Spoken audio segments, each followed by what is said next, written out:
Yani emelleri kanaatimce herkese malumdur yani. Daha önce belki bazı arkadaşları ikna etmek için bir çaba sarf ediyorduk ama şu anda dağdaki çobanı dahi ikna etmeye gerek yoktur. Sadece kutsal toprakları değil, oraları da ve hatta bizim topraklara kadar yayılma emelleri olduğunu biliyoruz. Maalesef yani bu Müslümanların bu konuda zayıf kalmasının nedeni parçalanmış ya da birlikte hareket edememelerindendir. Bu kanaatteyim. İlim adamlarının yeterince bu işe el atmaması, yani gerek akademi camiasında gerek medrese camiasındaki seydalarımızın bu işe yeterince yönelmemesi, kimilerinin sadece kendi zikir ehli görmesi, kimilerinin kendi sadece fikir, ilim ehli görmesi, kimilerinin sadece cihadi konularla meşgul olması bence bu problemi doğuruyor. Bu üçünü birleştirmek lazım. Üçü, yani ümmetin içindeki yangını söndürmenin yolu fikir, bilek gücü ve zikir gücünün birleşmesinden geçtiği kanaatindeyim. Maalesef Allah taksiratımızı affetsin. Gazze'deki kardeşlerimiz kadar, Filistin'deki kardeşlerimiz kadar bu olayların içine hiç değiliz. Ama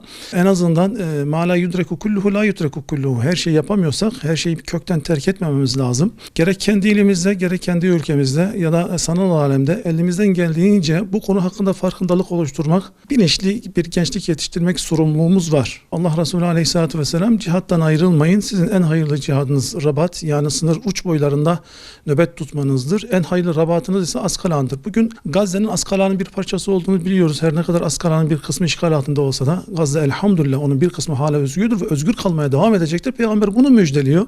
Yani gayrimüslimler de artık neredeyse Müslümanların etrafında kenetlenmeye başladı. Halkları tabii söylüyorum, devletleri değil.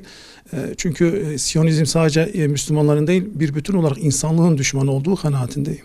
Allah kendilerinden razı olsun. Tekrar diyorum, Allah taksiratımızı da bağışlasın. Yani onların mücadelesi sadece bir Filistin mücadelesi değil. Onların mücadelesi aslında, onların özgürlüğü bizim özgürlüğümüz. Onların zaferi bizim zaferimizdir. Mümkün değil. Yani çünkü karşıdaki düşman onlara Filistinli oldukları için değil, Müslüman oldukları için savaşıyor ve onlar sınır boyunda olduğu için maalesef en büyük kayıpları da onlar veriyor. Gün olsun inşallah, nasip olsun bizler de Siyonizme karşı cihad ederiz. Gördüğüm kadarıyla, sahada gördüğüm kadarıyla, yani sadece insani güç olarak baksanız hakikaten zor. Bunu bilimsel olarak mesela temellendirmek güç. Ama bunun işin arkasında ilahi bir desteğin olduğunu görüyorum. Allah onları yardımsız bırakmayacaktır. Fakat sebepler dünyasında ise Allah bizlerden onları yardımsız bırakmamamızı istiyor. Bu onlarla olacak iş değil. Büyük devletlerin, yani Müslüman devletlerin bu işe mutlaka el atması lazım. Bence en büyük mesajı, en önemli mesajı Kassam Tugayları, Gazze halkı canlı olarak bize gösterdiler.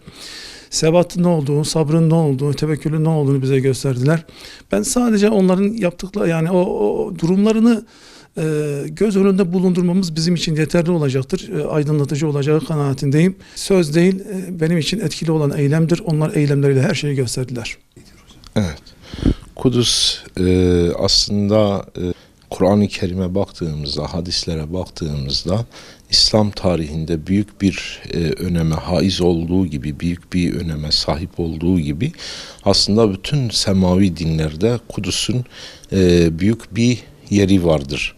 Dolayısıyla Kur'an-ı Kerim'in 3 yerinde Kudüs'ten bahsedilmektedir. Mesela bir yerde bakıyoruz El-Erdul Mukaddese diye geçiyor. Bir yerde bakıyoruz işte mübarek kıldığımız şehir Barekna Havlehu, Mescid-i Aksa'dan bahsedilirken Ellezî Barekna Havlehu şeklinde geçiyor. Bir yerde de Mübevve Sidkin, hani doğruluk yeri, doğruluk mekanı olarak Kudüs geçmektedir. Ve Resulullah Aleyhisselatü Vesselam gerek hicretten önce gerek hicretten sonra Kabe'yi de önüne alarak Kudüs'e doğru namaz kılmıştır ve orayı kıble edilmiştir. Bütün bunlar Kudüs'ün İslam tarihindeki yerini ve önemini ortaya koymaktadır. Tabi Hazreti Ömer döneminde İslam ordularının işte baş kumandanı Ebu Ubeyde İbnül Cerrah orada Kudüs'ü kuşatırken Kudüs halkı Ebu Ubeyde İbnül Cerrah'tan eman diliyorlar. Ve Hazreti Ömer'in bizzat gelmesini istiyorlar. Biz şehrin anahtarını bizzat işte İslam halifesine teslim edeceğiz diyorlar. ve Hazreti Ömer davet ediliyor. Hazreti Ömer geliyor, şehrin anahtarını bizzat Kudüs'ün başpiskoposundan Hazreti Ömer teslim alıyor. Şimdi Kudüs hep önemli olaylara sahne olmuştur. Aslında işte Hazreti İbrahim'in orada bulunması, Yahudilere, İsrailoğullarına gönderilen peygamberlerin mücadelelerine Kudüs'ün sahne olması, dolayısıyla Kudüs her zaman yani önemli bir yere sahip olmuştur.